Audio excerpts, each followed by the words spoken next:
And now, Ellery Queen, Master Detective and your host for the next half hour. Thank you, Ernest Chappell, and good evening, ladies and gentlemen. Well, I think tonight's mystery will keep you guessing. It's about a strange chain of anonymous letters. I call it The Adventure of the Mischief Maker.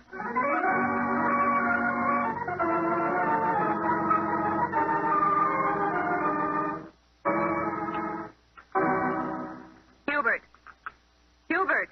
Yes, my dear? Put that newspaper down and finish your breakfast. Oh, yes, of course, dear. Bloater's jolly good this morning. My dear, for an American, you really perform miracles with a bloater. For an American... Hubert Lester, you've been in this country long enough to stop being so patronizing. Now, Pet, I wasn't being anything of the sort. I suppose I ought to get down on my knees to you because you deigned to marry an American girl. Oh, I wouldn't put it that way. Married 4 months. Already you're reading newspapers at my breakfast table. But, darling, I was merely looking up the situation in tea. When Sir Eustace sent me here from London to take charge of the New York branch of Spofford Tea Limited, he said to me, Lester, old chap, looking up the situation in tea, were you? Mm-hmm. You were looking up that movie star's photo, that's what. That hussy with the legs. My love, I just happened to glance at it in passing. Seems to me you've just happened to glance at an awful lot of females, Hubert, since we've been married. Oh, what utter nonsense, my dear. And even if I wanted to, which is rot, of course, you know I couldn't risk the scandal, my dear. I'd be given the sack, you know. Sir Eustace won't brook the least breath of scandal. What about you and your secretary? Me and my secretary? That spindle shanked, weather-beaten antique, my dear. Now, really, sweet. Well, maybe I'm wrong. Eat your bloater, dear. Of course, darling. Oh, by the way, what was that letter that arrived in the Morning Post for you? This letter? That's Mrs. Hubert Lester, 230 Hatton Avenue, New York City. Well, whoever wrote it certainly ought to fix his typewriter. Broken letters, out of line, some all smudgy. Well, who's it from, Pet? Let's see. Mrs. Lester. Your husband, Hubert, is... I knew it. Huh? I knew it. Hubert just proves it. Proves it? Proves what? You snake. You worm. You... I need to say, but here, let me see that. Your husband is in love with his secretary. He is leading a double life. Signed, a friend. But I mean to say that... Jack. Weatherby. But, my love, you don't put credence in gossips who don't even sign their names. I scarcely know what my secretary looks like. Oh, I'll bet. Now, darling, I give you my sacred word. Your sacred word. Out of my way, you Judas. But, Pet, where are you going? I'm going to Reno. Two-time a respectable American girl, will you? Well, Hubert Lester, I'll get a divorce from you so fast that precious Sir Eustace of yours will think his New York representative was tarred and feathered and boiled in oil.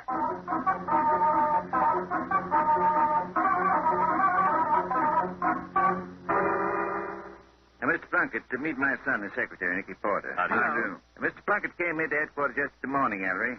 He's back this morning for a report. A report on what, Dad? My son's a sucker for screwy cases, Mr. Plunkett. Tell him. Well, Mr. Queen, it's sure a Lulu. Here, read this letter that come yesterday morning. Read it, Nicky, aloud. Goodness, what a bad machine this was typed on. Broken letters, dirty, out of line. Never mind the typing, Miss Porter. Just read it. It's addressed to the president of the West Side Bank, 315 Hatton Avenue, New York. It says, Dear Sir, the rent collector for your bank, Ethan A. Plunkett, is a thief. He is stealing rent money on properties the bank owns. Signed, a friend. You're the Ethan A. Plunkett this anonymous letter refers to? That's me, Mr. Queen. Well, I'm sure the president of the bank you work for doesn't believe this charge, Mr. Plunkett. He don't, Miss Porter, seeing he's me. Who's you? Mr. Plunkett's only been posing as the realty representative for West Side Bank, Nicky. Secretly, Mr. Plunkett's the president. Owns the bank lock, stock, and barrel and all its properties. Protective coloration, Mr. Queen. I got a slew of hungry relatives. If they knew I owned the bank, they'd make a pauper of me in no time. But, Ellery, if Mr. Plunkett owns the bank, how could he be stealing rent money from the bank? Obviously, the writer of this letter didn't know Mr. Plunkett owns the bank. Just tried to get him into trouble. Some crank. That isn't our son. Peavy. Yeah, Inspector? Come in here. You see, one of the properties Mr. Plunkett owns is a five-family brownstone on the west side. I live there myself, Mr. Queen. Oh, Peavy. Yeah, Inspector. Tell Ellery what you found out at Mr. Plunkett's house. Oh, that cockeyed kiss. You see, Maestro, the inspector sent me over to 230 Hatton Avenue yesterday to see if anybody else living there got one of these letters signed A. Friend. Someone else got one, Sergeant? Yep. One of Mr. Plunkett's tenants and neighbors there is people named Lester. Mrs. Lester's hitched to this Hubert Lester, a British who's been in this country around 6 months. The playboy type. I mean, he'd like to be. I know. A friend wrote Mrs. Lester that hubby's being untrue to her. On the nose, Nicky. So Mrs. Lester packed up, and now she's heading for Reno. Five family house. Mr. Plunkett, who are the other tenants at 230 Hatton Avenue? Well, there's Miss Bertha Lamb, an old maid. And a bachelor named Hodge, Lewis Hodge. And a family named Drayton. Husband, wife, and 15-year-old daughter. Drayton's a psychiatrist. Mr. Plunkett, Mr. and Mrs. Hubert Lester, Miss Bertha Lamb Spinster, Mr. Lewis Hodge Bachelor, and Dr. Drayton and family. I've got it all down, Ellie. Fine, Nicky. Mr. Plunkett, does anyone in the house bear a grudge against you and the Lesters? Mighty funny you asked that, Mr. Queen. My janitor there, Joe's a big sorehead. Pretty tough egg, Joe. Born on Hester Street in New York here. He'd have been a gangster, I guess, if he'd had more brains. What's Joe sore about, Mr. Plunkett? Well, seems like Joe didn't get Christmas presents enough from most of the tenants, including me. It slipped my mind. So Joe sends anonymous letters? It's hardly a laughing matter, Nicky. One of these letters has already separated a husband and wife. Yes. Anonymous letters have done a lot of mischief in this world. They've even caused death. Dad, I think we'll look into this. We'll begin by asking Dr. Drayton, Miss Lamb, and Mr. Hodge if they've received letters from the mischief maker who signs himself a friend.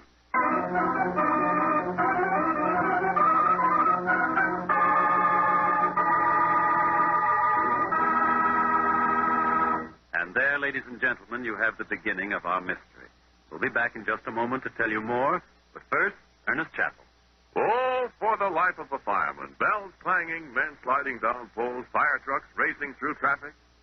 Nothing but thrills and excitement. Oh, but that's not the way Mr. Thomas Byrne of Elmhurst, Long Island tells it. He writes, We're called out on the average of twice every day.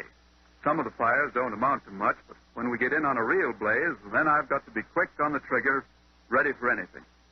Besides working under a nervous strain, there are the discomforts of going through heavy smoke and fumes and getting drenched by water from the hoses. Sometimes, after a session like that, I've got a pounding headache. My stomach feels upset and my nerves are on edge. But I can count on Bromo Seltzer to help me feel better fast. A great many of us down at the firehouse keep a bottle of Bromo Seltzer in our lockers all the time. and that's a mighty good idea for everybody. So, friends, tomorrow, get a bottle of Bromo Seltzer for your medicine chest. Then the next time you're suffering from a common sick headache, you'll know where to go for quick, effective relief.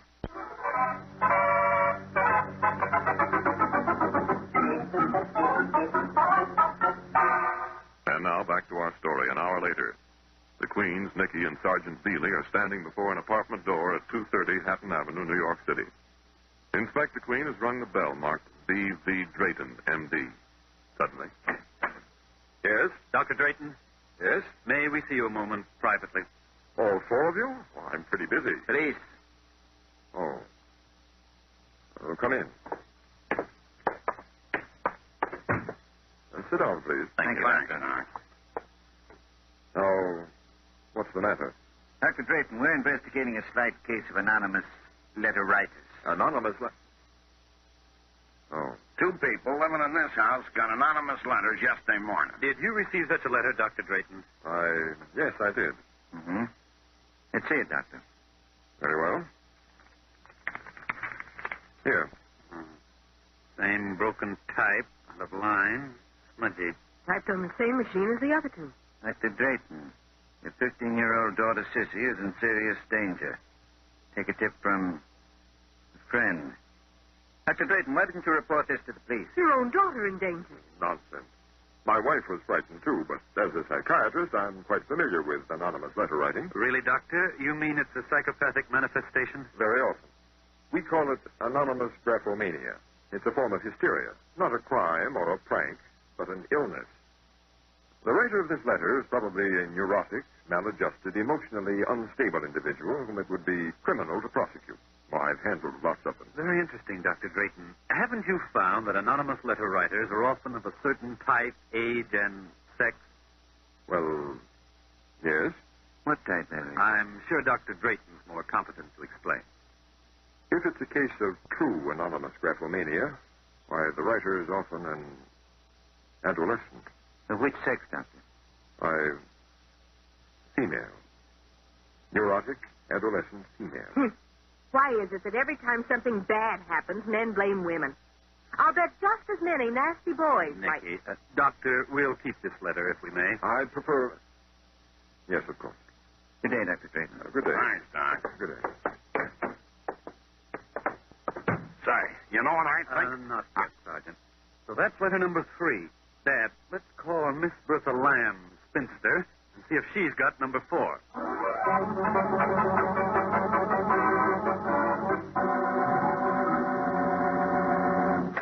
Miss Lamb. Go on, Annie. Here, madam, keep that door open. We're from police headquarters. I bought a ticket to the policeman's ball. We're not selling anything, Miss You Lamb. let us come into your apartment for a few minutes, I madam. will not. How do I know you're a policeman? What's this painted girl doing with you? Painted... Why, now... Oh, Nicky. Sergeant, show Miss Lamb your shield. Here. If you want to see the inspectors, his is gold. Satisfied? Well, come in. What do you want? Have you received an anonymous letter, Miss Lamb? Anonymous letter? I should say not. You haven't. 3 of your neighbors have received such letters, Miss Lamb. Well, considering my neighbors, I'm not surprised. You take the Lesters, that Englishman, and his vulgar American wife. She's a nasty woman. And as for her husband, you just let me catch Mr. Hubert Lester making eyes at me. At you, Miss Lamb? Well, he better not. I have the blood of American pioneers in my veins. What about Mr. Plunkett? That awful gank rent collector? He lives in one of the apartments, so you'd think he'd see to it my bathroom plumbing sticks. But not Ethan Plunkett. Why, from the way he won't spend their money, you'd think he owned the bank. Yeah, wouldn't you? And Dr. Drayton and his family, Miss Lamb. Oh, horrible people. Mrs. Drayton's an absolute pill. Comes from the Midwest somewhere. Always knocking New York. And Dr. Drayton, they're both from the same hometown. Why, he ought to be rolling pills back where he come from. And nosy? I don't know how many times he's asked me about my dreams. I could tell him your dreams, Lammy Pie. Painted girl. Miss And Lamb, that 15-year-old daughter of theirs, Sissy. If ever I saw goon in my life, that child is one. Absolutely weird. Very homely. Wears thick glasses, stays home all the time, reading nasty books. I tell you, that girl gives me the shivers. What do you if you give ask her? me, I Miss think Lamb. the only person in this entire house fit to be a decent person's neighbor is that grand Mr. Hodge. So nice. A bachelor, keeps to himself, poor man. So shy. Thanks. I've often wondered Well, why... thanks, Miss Lamb. We've got to be going. But let me tell you about Mr. Hodge. He never throws wild parties. Let's go for Pete's He's sake. a perfect gentleman, so I know that he would...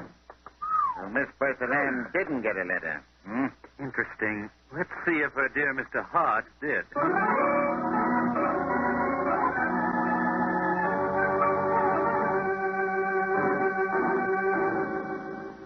Ring Hodge's bell again, Ellery. Right there. Ellery, where'd you send Sergeant Veely? Downstairs to fetch Joe the janitor. Where is this Hodge, anyway? Not home. We'll have to come back later, Dad. And I tell you ain't gonna. Give me that. Look, don't get tough, Joe. Hey, folks, look what I found. Billy, what are you doing with that typewriter? Whose is it? Where'd you find it, Sergeant? In a trash bin in the basement when I went down to get this tough mug janitor. I almost passed it up as a piece of junk. Certainly an old baby, Ellery. Think that's the typewriter? No doubt about it, Nicky. This is the machine used to type those anonymous letters. Yes, identical Joe. characters, out of line. How did this typewriter come to be in your basement, Miss House? And who are you, Grandpa? Oh, wise guy. Hey, What? I don't know.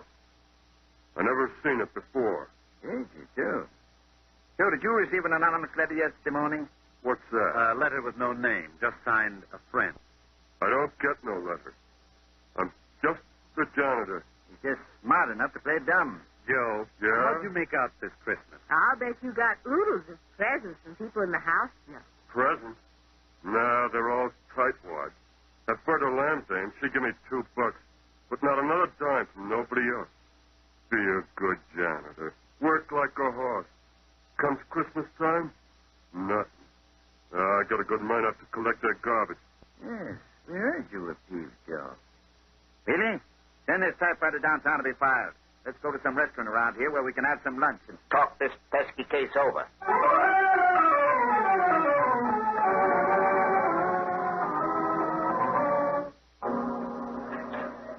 Oh, here's Sergeant Veely back. Phone headquarters, Sergeant. What's your report, Billy? That's like Ellery figured, Inspector. The boys didn't dig up a single other letter signed A friend anywhere else in the neighborhood. Now let me eat with you. So only the tenants at 230 Hatton Avenue got anonymous letters.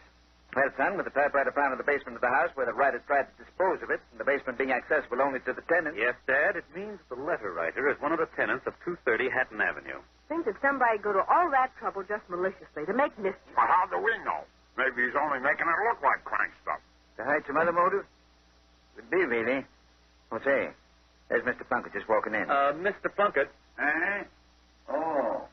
Hi, folks. Hi, just come in for some lunch. My bank's just on the next block, you know. Well, find out who's writing those letters, Inspector. We're still working on it, Mr. Plunkett. We haven't even been able to see all your tenants at 230 Hatton Avenue. Louis Hodge didn't answer our ring. What do you know about Hodge, Mr. Plunkett? Nice fella, Mr. Queen. Quiet, minds his own business. I wish all my tenants was like that fella Hodge. I wonder if he got one of those letters. Hodge? Of course he did. You did? Oh, is that so? Didn't I mention it? Thought I did. Must be getting old. How do you know Hodge got one of the letters, Mr. Plunkett? Because I saw it in his letterbox yesterday morning with my own eyes, Inspector. Couldn't mistake that typewriting. Same's on the envelope I got. Then, of course, you don't know what it said, Mr. Plunkett. What's Louis Hodge do for a living? Nothing right now. Fact is, he's behind in his rent. Only last week I said to him, Mr. Hodge, I ain't a man to kick a fellow when he's down. Good Lord. Hurry, what'd you jump up for? What's the matter, son? Hodge out of work, behind his rent, facing eviction, received one of those mischief-making letters yesterday morning. Come on, Mr. Plunkett. We've got to get into Hodge's apartment at once.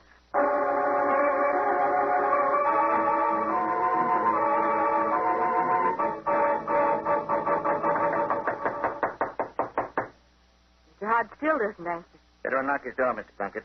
But I didn't tell him nothing about evicting him. Had to jog him up, didn't I? On it. Can't seem to... Sergeant, unlock the door. Take the key from Mr. Plunkett. Sure, all right. Nicky, you and Mr. Plunkett better stay out in the hall till we take a look. All Here we right, are. Inspector, we'll be right out here. Living room. Empty. That letter on the table. Looks like one of the same crop. It is. Typed on that old wreck of a machine. To Louis Hodge, this address. Mr. Hodge, the cops are watching you. You can't get away. Signed, a friend. Some friend. Where is Hodge, anyway? That door over there. Must be his bedroom. It's locked. We better force it, Dad. One side, gents. Again? There he is. On the bed. Dead. For at least 24 hours, I'd say. Shot through the left temple. Gun still in his hand. Windows and doors locked from the inside. So it can't be anything but suicide. That blasted letter drove Hodge to suicide. Yes. At last, our friend, the mischief maker, has caused a death.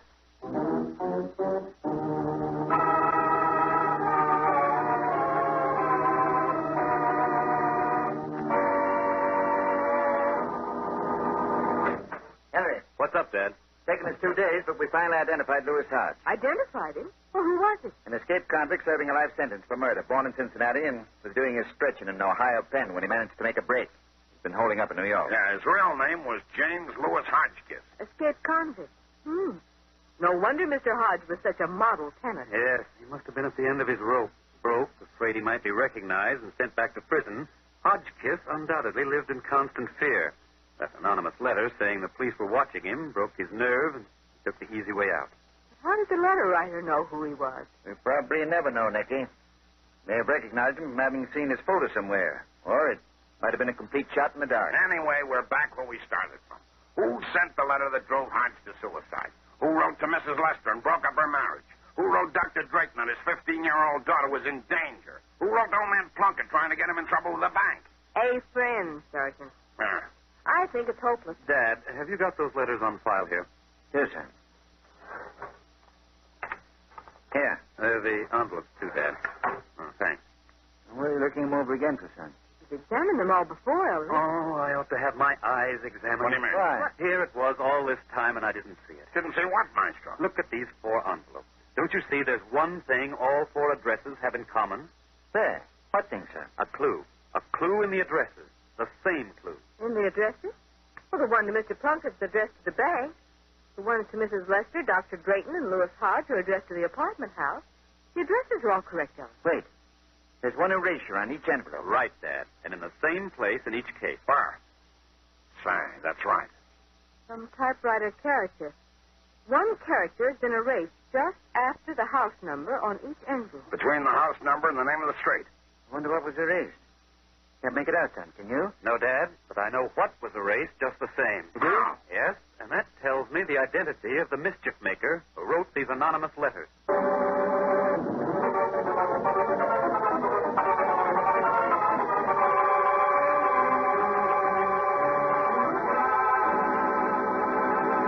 And now, let's solve our mystery. Miss Bean, who wrote the anonymous letters? I think Dr. Drayton. And why do you think so? Well, because he hesitated so much in answering the questions, and he didn't report his letters to the police force as the others did. Thank you, Miss Bean. Now, Mr. Cusack, who do you think wrote the anonymous letters? I think it was Dr. Drayton's daughter, Mr. Queen, who was described by Miss Lamb as being very weird. Mm-hmm. Why do you think that? Well, Miss Lamb said that she stayed home all the time, reading strange books. And I think she probably found access to her father's scientific books, and that her imagination started to work. Thank you, Mr. Cusack and Miss Bean. You'll find in just a moment whether you've solved our mystery correctly. And now, Ernest Chappell. Friends, for United States Cadet Nurse Corps information, write in care of Box 88, New York City. Now, if you can qualify, you'll do your country a great service and build yourself a future through the United States Cadet Nurse Corps. And don't forget the March of Dimes. Send your dimes and dollars now to help fight infantile paralysis. All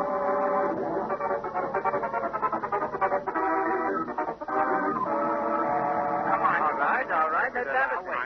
We know that the four anonymous letters all came the same morning. They must all have been typed at the same time. We also know that in addressing the four envelopes, the writer typed a single character of some sort between the house number and the name of the street. And that in all four cases, before mailing the letters, he erased that character. Now, what were those typewriter characters he put in and then took out? Were they different characters in each case? I'd say it was the same character in each case, because at least 3 of the 4 addresses were identical. The erasure occurs in exactly the same spot on the 4 envelopes. Right, Dad. So it was the same character. So what character was it, Elf? Let's figure it out together. What are the possibilities? Well, the erased character could have been a numeral. Like 1, 2, or 6. Yes, or it could have been a letter of the alphabet. Like A, B, or X. Right. Or it could have been a special mark. A dollar sign or a percent sign. Or any of the other special keys on a typewriter. Or finally, it could have been a punctuation mark. Now, the erasure in each case occurred just after the house number. Could the character have been a numeral? But that would mean that the writer originally typed the wrong house number, Ellery. One with 4 numbers instead of 3, like 2305 instead of 230. Exactly, Nicky. How could the writer have typed the wrong house number? You know, he was someone in 230 Hatton Avenue. He certainly knew his own address. So the erased character wasn't a numeral.